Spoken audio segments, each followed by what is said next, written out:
Welcome back, fight fans. I go by the name of Barak. And I'm Barak, the boxing bully. And this is the DAZN Boxing Show, the home of all things boxing. Barak, let's talk about the most prestigious division in the sport. The fight is set February 17th in Riyadh, Saudi Arabia. Finally, hopefully, if there's no draw, we will finally get an undisputed heavyweight champion of the world. Let's talk about it right now on the opening bell. All right, Barak. Do you feel as excited as you once were with the idea of having an undisputed heavyweight champion and for this particular fight to be made? For me, there's a little edge lost in it, a little fire lost in it, and maybe the fight will exceed expectations, but how excited are you really about this fight finally being made? I hate that question. How excited are you? Like there's some kind of measuring stick. No. The only reason I'm saying that, is because I lost excitement for it. Got you. But guess what? I've been waiting 21 years for this. I've been waiting 21 years when I saw Klitschko fight Lennox Lewis, and I was like, damn, that cut messed everything up. I wonder who would have won. I was rooting for Lennox Lewis at the time. I didn't even know Klitschko that well. Listen, waiting 21 years, of course I'm excited. It's worth it. I don't care. This is more prestigious than anything. That Day of Reckoning was amazing. I had a whole bunch of stars on it, but this right here is this is legendary. This is historical. Who's gonna be the undisputed heavyweight champion? You know, I always had a problem with Tyson Fury saying, oh, he's the lineal champ. I understood why, because he was the lineal champ, but he stayed out for 2 years. I felt like that title should have been stripped from him, but it is what it is. At least we know after this fight, somebody's gonna be lineal heavyweight champion barring a draw. I'll tell you what, though I said what I said, starting this show, the reason why this fight is even more interesting now, it's for a few reasons. We know how highly the general public and fight fans hold Tyson Fury because of his size, his boxing ability, and there are very few people that feel like anybody can beat Tyson Fury, especially before the Ngannou fight. Just the way he was able to dispatch, his opponents before that. I mean, we all saw the Dillian White performance. So here's a guy that people say, hey, Usyk is great. Usyk is a decorated amateur, former undisputed at cruiserweight, but there's no way he can beat somebody of that size and skill level in Tyson Fury. Right. So it was a fight people wanted to see, but there was always a heavy favorite in my opinion. I do think after the Ngannou fight, though, I've been on here clearly saying that I don't think that Tyson Fury got up for that fight. I don't think he trained properly for that fight. I think he underestimated Ngannou. No excuse, but that's what I genuinely feel. So I think we will see a different version of Tyson Fury against Usyk. But because that fight did happen and played out the way it did, and he even hit the canvas, now that narrative has changed. A lot of people feel that Oleksandr Usyk can beat Tyson Fury way more so than they did before the Ngannou fight. Well, I think that not everybody thought that Tyson Fury was going to train extremely hard or like any other time for Francis Ngannou anyway, because we just felt like whether you're in shape or not, your skills far exceed his and you should be able to win. We got surprised.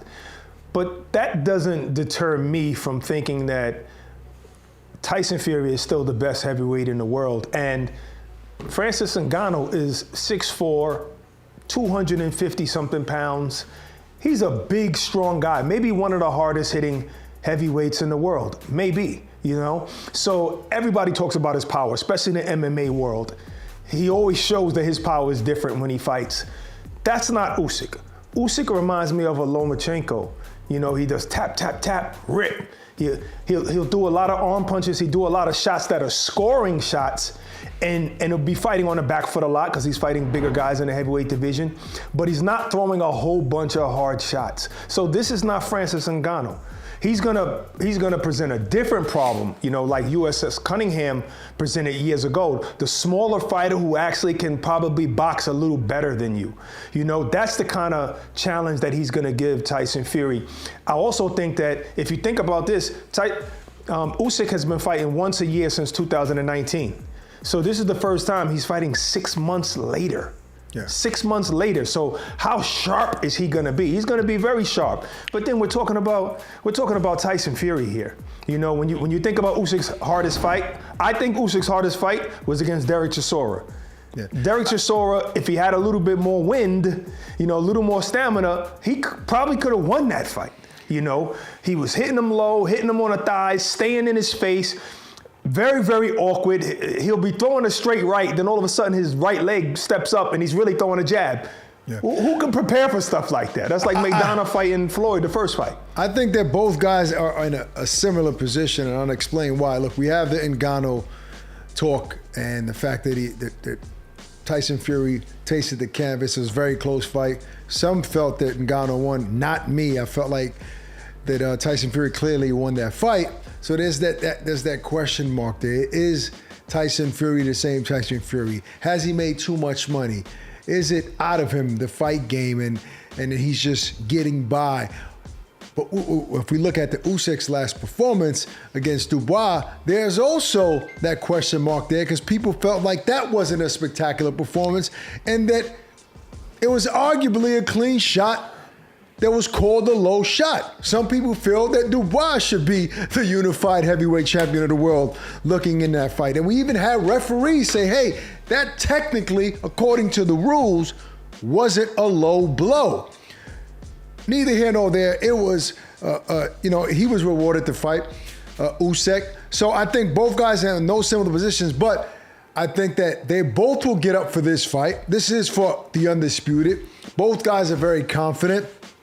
Both guys know that they didn't look their best their last performance, and they know who they're going up against. These are two professionals that won't overlook each other, that are going to have a slight chip on their shoulder because of their last performance. So I think we're going to get the best version of both guys. Yes, but is Tyson Fury, I ask you this, I say all that to say, did Tyson Fury show you against Ngannou that, hey, I've done enough in this sport.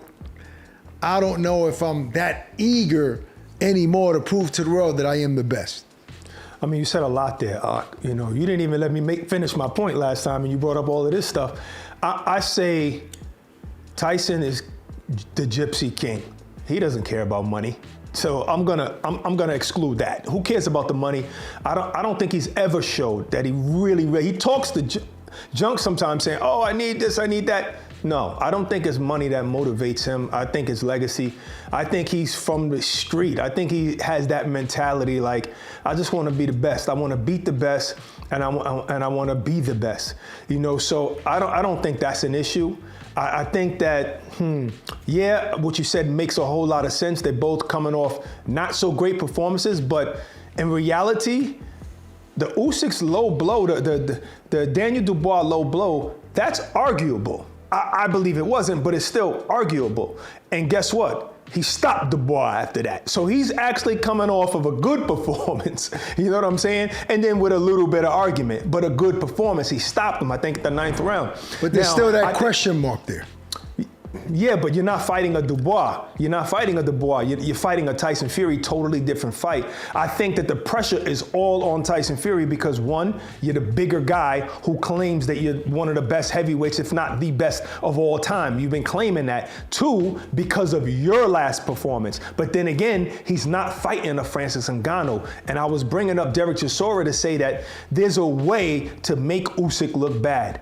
Now, of course, Tyson Fury doesn't fight like Derek Chisora, but he can pressure him like that. The new Tyson Fury can pressure him and throw even harder shots, throw his body on him, and keep Usyk on the back foot, keeping Usyk from throwing hard and heavy shots. After a while, Tyson's big, heavy shots is going to land. So it's hard to think that Usyk could stay away from that kind of power that he has now for 12 rounds. This is not Francis Ngannou who's going to hit you and drop you with one shot. This is Usyk. You brought up a good point because I think Tyson Fury knows how to fight different ways. It's not only one way. I mean, you go. when you think about a guy that size, right? He shouldn't be beat by anybody in the heavyweight division because not only can he use his size and his length and fight off the jab and off the back foot, he's shown against Deontay Wilder that he can put pressure and move forward, right? Against such a huge puncher like Deontay Wilder. And he has that one punch power that Sugar Hill's been saying.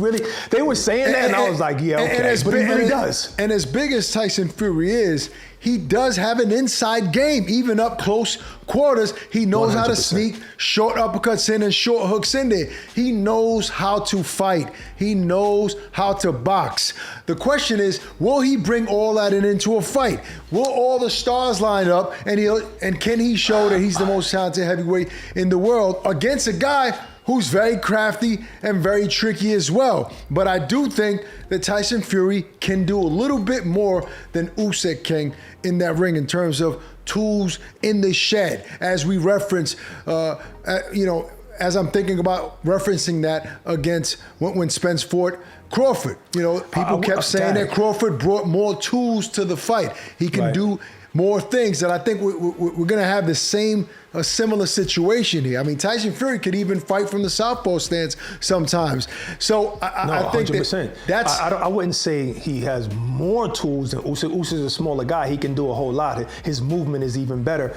But he has more than any other heavyweight that Usyk has ever faced, and he's going to be a problem. And I think he's going to surprise us with some body shots. When I say tools, I say he has a lot of tricks. Real crafty in there. Subtle 100%. Things that most people won't notice that is very effective against other fighters. I think that's what Tyson brings to the table. So back in my day, they used to call it malicia. So yeah, malicia, that's a word you wouldn't know, Barak, way back in the day. Look, there's a trainer that sounds like malice. No, I'll never forget this. Mean? As like a 6-year-old kid in the old Gleason's gym when it was on 100 and something street uptown, I walked in the gym and I met this trainer by the name of Freddie Brown. And we're talking about the heavyweights, right?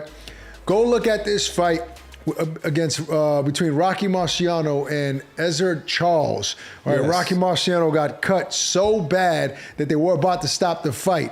And Freddie Brown was the guy that stopped the cut from Rocky Marciano for him to be able to go back out, right? And finish that fight and remain undefeated because he was about to take his first loss. So Freddie Brown's the guy that used to be in that gym. And I'm over here trying to look interesting. I don't know where the heck you're going with this. You're right. I'm trying to look interesting. What the heck are you talking about? That's what I'm trying to say. That you knew this guy named Freddie Brown. No. I met him one time. So for you real hardcore fight fans, look up Freddie Brown. So anyway, what was that? Like a commercial of Freddie Brown? I'm saying all that to say. This show is brought to you by Freddie Brown. In that gym, the word malicia by a Hispanic trainer was used, and that's what Tyson Fury has. Malicia, right? What? So what the heck it's just it's sneaky little crafty things that people don't see in the ring normally. So malicia with all that being said, Bernard Hopkins, basically. Yes, Bernard Hopkins. A lot of malicia, probably the best ever at having malicia in the. But that's a slang, folks. All right, look, Barak. Before we get out of here, because of those nuances, I think that would put. And I'm not making a prediction right now on the surface level. I think that should put Tyson Fury over the edge when it comes to odds, right? Who's going to win or not? But this is as me and a lot of other people say, the theater of the unexpected. So we don't know what's going to happen, but we can only assume, Barak. We can only assume. Yes, sir. Yes, sir. I'm excited. I know you get frustrated easier, so I get it, and I understand. We've been waiting for it for a while. Tyson will say one thing one day and say another thing another day. But you know what we've noticed? What I've noticed? We can always count on him to fight the guys we want him to fight. And that's it. No question. All right, well, that's our show for today. Hope you guys enjoyed it. Peace and love. Stay safe. We're out of here.